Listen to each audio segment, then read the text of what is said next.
வண்டி பிடிக்கவே வேலை இல்லை. புரியுது நான் சொல்றது? எனக்கு வண்டி பிடிக்கவே என்னதான் சொல்றேன், உங்களை சொல்லல.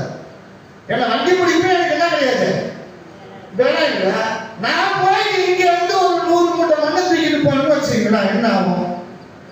போயிட்டு அங்க போயிட்டு அவன் என் தண்ணியை ஊற்றி வச்சிருப்பாங்க. அவங்ககிட்ட போய் ஏடா தண்ணி ஊற்றணும் அப்படின்னு நான் போய் பேச முடியாது.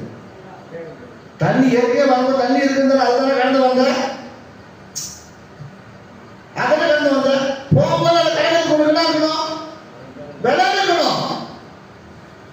ஆகினாங்க நீங்கள் நான் யாரு?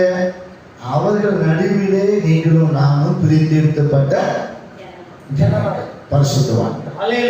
அப்படி நீங்கள் நாமும் நம்மளை மாற்றிக்கொள்ள வேண்டும். அடுத்தது, நீதி உள்ளவன் இன்னும் நீதி செய்யட்டும், பரிசுத்தம் உள்ளவன் இன்னும் பரிசுத்தம் ஆகட்டும். வெளிப்படுத்தின விசேஷம் 22வது அதிகாரம் 11, 12.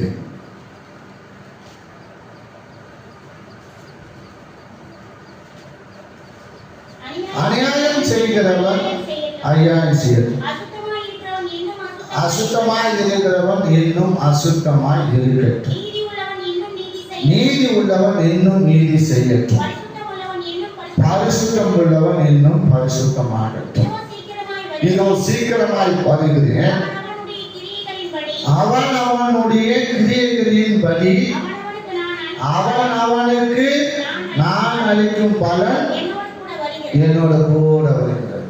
அப்போ பூமியில நீங்கள் நானும் இந்த பிரபஞ்சத்துல வாழ்கின்ற பொழுது அவருக்காக நீங்கள் நானும் பிரதிஷ்டை பண்ணி கொண்டு வாழ வேண்டும். அவரோட கூட நீங்கள் நான் என்ன செய்ய வேண்டும்? ஒரு உறவை ஏற்படுத்திக் கொள்ள, ஒரு ஐக்கியத்தை ஏற்படுத்திக் கொள்ள, பரிசுத்தத்துக்கென்று நம்மளை என்ன செய்ய வேண்டும்? பரிசுத்தத்து மேல் பரிசுத்தம் அடைவதற்கு, பரிசுத்தமாய் வாழ்வதற்கு அவரோட கூட நம்ம என்ன செய்ய வேண்டும்? உடன்படிக்கை பண்ணிக்கொள்ள வேண்டும். அவரோட உடன்படிக்கை பண்ணிக்கொள்ள வேண்டும்.